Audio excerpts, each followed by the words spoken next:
ಬೆಂಗಳೂರಿನ ಪ್ರತಿಷ್ಠಿತ ಹೋಟೆಲ್ಗಳಲ್ಲಿ ಹಣ ಕದೀತಾ ಇದ್ದ ಆರೋಪಿ ರವಿಕುಮಾರ್ನನ್ನ ಬಂಧಿಸಲಾಗಿದೆ. ಖದೀಮ ರವಿಕುಮಾರ್ ಕಳೆದ ವರ್ಷ ಫೆಬ್ರವರಿ 19ರಂದು ಕ್ಯಾರ್ಪುರದ ಭಟ್ಟರಹಳ್ಳಿಯ ಹೋಟೆಲ್ನ ಕ್ಯಾಶ್ ಕೌಂಟರ್ನಲ್ಲಿ ಇದ್ದ 1 ಲಕ್ಷ ಹಣ ಕದ್ದಿದ್ದ. ನಿನ್ನೆ ದೇವನಹಳ್ಳಿ ಬಳಿ ಹೋಟೆಲ್ನಲ್ಲಿ ಕೆಲಸ ಮಾಡುವಾಗ ಲಾಕ್ ಆಗಿದ್ದಾನೆ.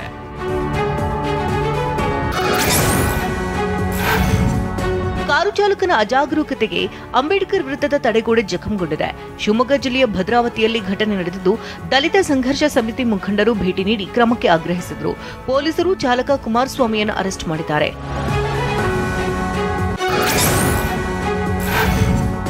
ಅರಬ್ಬಿ ಸಮುದ್ರದಲ್ಲಿ ಮುಳುಗ್ತಾ ಇದ್ದ ಪ್ರವಾಸಿಗರನ್ನ ರಕ್ಷಣೆ ಮಾಡಲಾಗಿದೆ. ಉಡುಪಿ ತಾಲೂಕಿನ ಕೋಡಿಬೆಂಗ್ರೆ ಸಮೀಪದ ಡೆಲ್ಟಾ ಬೀಚ್ನಲ್ಲಿ ಘಟನೆ ನಡೆದಿದ್ದು, ಈಜಲು ಸಮುದ್ರಕ್ಕಿಳಿದಂತ ಬೆಂಗಳೂರಿನ ಯುವಕರು ಕೊಚ್ಚಿ ಹೋಗ್ತಾ ಇದ್ರು. ಆಗ ಸೀಬರ್ಡ್ ಮತ್ತು ಡೆಲ್ಟಾ ಪ್ರವಾಸಿ ಬೋಟ್ನ ಸಿಬ್ಬಂದಿ ರಕ್ಷಣೆ ಮಾಡಿದ್ದಾರೆ.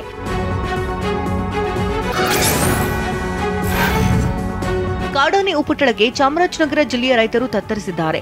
ಆನೆಗಳ ದಾಳಿಗೆ ಬೇಸತ್ತು ಹನೂರು ತಾಲೂಕಿನ ಲೊಕ್ಕನಹಳ್ಳಿ ರೈತ 5 ಎಕರೆಯಲ್ಲಿ ಬೆಳೆದಿದ್ದ ಮೆಕ್ಕೆಜೋಳವನ್ನು ನಾಶ ಮಾಡಿದ್ದಾನೆ.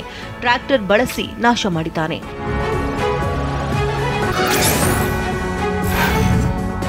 ಯಾದಗಿರಿ ನಗರದ ಲೊಂಬೆನಿ ವನದ ಕೆರೆಯಲ್ಲಿ ಪಕ್ಷಿಗಳ ಕಲರವ ಮೂಡಿದೆ. ಈ ಕೆರೆಯಲ್ಲಿ ಸ್ಥಳೀಯ ಹಕ್ಕಿಗಳಿಗೆ ಫಾರಿನ್ ಹಕ್ಕಿಗಳು ಸಹ ಜೊತೆಯಾಗಿವೆ. ಪಕ್ಷಿಗಳನ್ನು ನೋಡಲು ವಾಯು ವಿಹಾರಿಗಳು ಸೇರಿದಂತೆ ಪ್ರವಾಸಿಗರ ದಂಡೇ ಸೇರಿತ್ತು.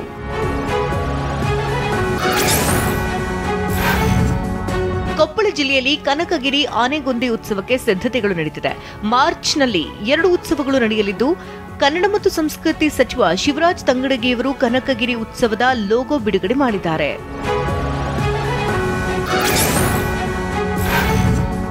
ಉತ್ತರ ಕನ್ನಡದ ಶರಣರ ಕ್ಷೇತ್ರ ಉಳುವಿ ಚನ್ನಬಸವೇಶ್ವರ ಜಾತ್ರಾ ಮಹೋತ್ಸವ ಫೆಬ್ರವರಿ 24ರಂದು ನಡೆಯಲಿದೆ. ರೈತರು ತಮ್ಮ ಚಕ್ಕಡಿ ಗಾಡಿಗಳನ್ನು ತಂದು ಕುಟುಂಬ ಸಮೇತರಾಗಿ ಜಾತ್ರೆಯಲ್ಲಿ ಭಾಗವಹಿಸುವುದು ವಿಶೇಷವಾಗಿದ್ದು, ದೇವರ ದರ್ಶನ ಪಡೆದು ಕೃತಾರ್ಥರಾಗುತ್ತಾರೆ.